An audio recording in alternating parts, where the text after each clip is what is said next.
السلام علیکم میرے پیارے لسنرز۔ کہانی شروع کرنے سے پہلے میرے فیس بک کے گروپ لبابہ حیدر آفیشیل اور میرے فیس بک پیج لبابہ حیدر کو جوائن کریں۔ میرے پیج اور گروپ کا لنک ڈسکرپشن باکس میں بھی موجود ہے۔ میں آپ کا وہاں انتظار کر رہی ہوں۔ شکریہ۔ گمراہ ایپیسوڈ 84۔ طاہیہ بہت ہی پریشان تھا۔ اس کا آبی کے لیے وہ بے پایا خلوص مجھے حیران کرتا تھا۔ وہ میرے سامنے کرسی پر بیٹھ کر بولا، میرا آبی سے ملنا بہت ضروری ہے جیلانی صاحب، مجھے بتائیں وہ کہاں ہوگا۔ میں نے اسے الماس کا پتہ بتا دیا۔ وہ کچھ پریشان سا ہو گیا۔ وہ ادھر کیسے پہنچا؟ وہ تو اسے نچوڑ کے رکھ دے گی، بہت ہائی کلاس عورت ہے وہ۔ نہیں یار، وہ آرٹسٹ ہے، ملک کی نامور اداکارہ ہے۔ دفع کرے جی، اداکاری بھی کوئی فن ہے؟ اگر ہے تو یہ گھٹیا فن ہے۔ پہلے یہ کام بھانڈ کیا کرتے تھے، اب وہ اتنے معزز بن گئے ہیں کہ اداکار اور آرٹسٹ کہلاتے ہیں۔ میں آبی کو اس چکر میں نہیں پڑنے دوں گا۔ خیال تو میرا بھی یہی تھا، مگر وہ باز ہی نہیں آتا۔ اس نے وہاں باقاعدہ منگنی کر لی ہے اس سے۔ آبی کا دماغ خراب ہو گیا ہے۔ اسے بیوی کی ضرورت ہے کہ گشتی کی؟ میں کل ہی اس سے ملوں گا۔ الماس کو تو میں خود گولی مار دوں گا۔ وہ تو خود مجھے سمجھایا کرتا تھا کہ عورت نہیں ہوائی جہاز ہوتی ہے۔ آبی تو اس کے پیٹرول کا خرچ بھی پورا نہیں کر سکتا۔ طاہیہ بہت چراغپا ہو رہا تھا۔ وہ تو کہہ رہا تھا کہ میں اس کے لیے 150 مربع زمین خریدوں گا۔ میری یہ بات سن کر طاہیہ بے اختیار ہنسنے لگا۔ اس 5.5 فٹ کی زنانی کے لیے وہ 150 مربع زمین خریدے گا؟ وہ اسلم ڈابری، مجھے ذرا مل لینے دے اس سے۔ حد ہو گئی، یہ نہیں ہو سکتا جیلانی صاحب، میں اسے سمجھاؤں گا۔ اتنے میں کھانا آ گیا۔ طاہیہ شاید بہت بھوکا تھا، دسترخوان پر بڑھ بڑھ کر ہاتھ مارتا رہا۔ مجھ سے تو کچھ کھایا ہی نہیں جاتا تھا۔ ہونٹ کا ٹاکا درد پیدا کرتا تھا اور میرا دایاں جبڑا بھی جام ہو رہا تھا۔ آپ کی تو ادھر جوائیوں کی طرح خاطرداری ہو رہی ہے جیلانی صاحب۔ کیا سنگھایا ہے آپ نے شملے خان کو؟ سنگھانا کیا تھا یار، بس یہ قدردان آدمی ہے ڈھلو صاحب، اور میں اسے اپنی خوش قسمتی سمجھتا ہوں۔ ایک بات کہوں جیلانی صاحب، آپ اپنا یہ حلیہ ختم کر دیں۔ آپ کو ان لوگوں نے بہت بدصورت بنا دیا ہے۔ میں تو آواز سن کر اور آپ کی آنکھوں اور بال کو دیکھ کر پہچان سکا۔ یہ بڑی زیادتی ہوئی ہے آپ کے ساتھ۔ نہیں یار، مجھے کچھ عرصہ اسی طرح رہنا ہوگا، مجبوری ہے۔ کھانا ختم کر کے ہم نے سگریٹ سلگا لی۔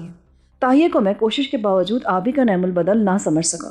وہ بہت ہی اچھا آدمی تھا، بڑا ہمدرد، بڑا مخلص، یاروں کا یار، مگر میں اپنے سارے دکھ اس کے سامنے کھول کر نہیں رکھ سکتا تھا، اور یہی میری سب سے بڑی غلطی تھی، کیونکہ بعد کے واقعات نے یہ بات ثابت کر دی تھی کہ اس پر اس رات اپنے منصوبے کو ظاہر نہ کر کے میں اس کے بڑے ہی قیمتی اور ٹھوس تعاون سے محروم رہ گیا تھا۔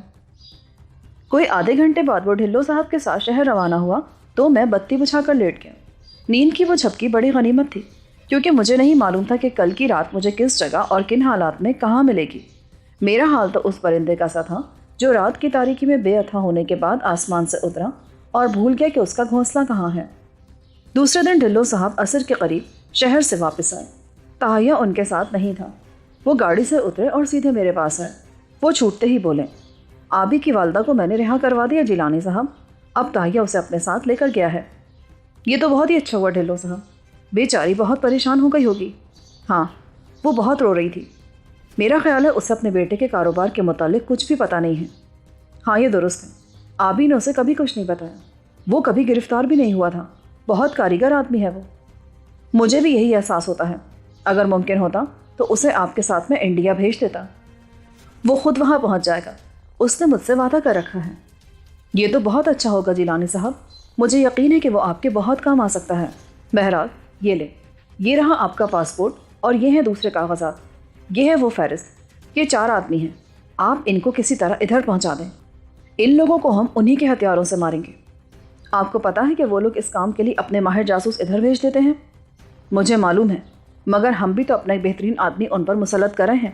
یہ 4 انگوٹھیاں خالص سونے کی، یہ پہن لیں، کسی بھی وقت آپ کو ان کی ضرورت پڑ سکتی ہے۔ یہ کہہ کر انہوں نے مجھے 4 طلائی انگوٹھیاں دے دیں۔ وہ میں نے پہنی تو معلوم ہو کہ وہ میرے ہی لیے بنائی گئی تھیں۔ وہ میرے ہاتھوں پر سرسی گئیں۔ ڈھلو صاحب کافی دیر تک مجھے مختلف ہدایات دیتے رہے۔ معلوم یہ ہوا کہ پاسپورٹ میں میرا نام رمیش مہتا لکھوایا گیا ہے۔ وہ بولے، آپ ہندو کی حیثیت سے وہاں جائیں گے، سکھ بننے کے لیے آپ کے لمبے بال ہونے ضروری تھے۔ آپ ایک آزاد خیال ہندو کی حیثیت سے زیادہ بہتر طور پر کام کر سکیں گے۔ آپ نے جو کام میرے سپرد کیا ڈھلو صاحب، وہ میں آسیہ کی رہائی کے بعد ہی شروع کر سکوں گا۔ وہ پھانس میرے دل میں چبھی رہی تو میں کچھ بھی نہیں کر سکوں گا۔ ہاں میں سمجھتا ہوں، اور مجھے امید ہے کہ آپ اس تک جلد پہنچ جائیں گے۔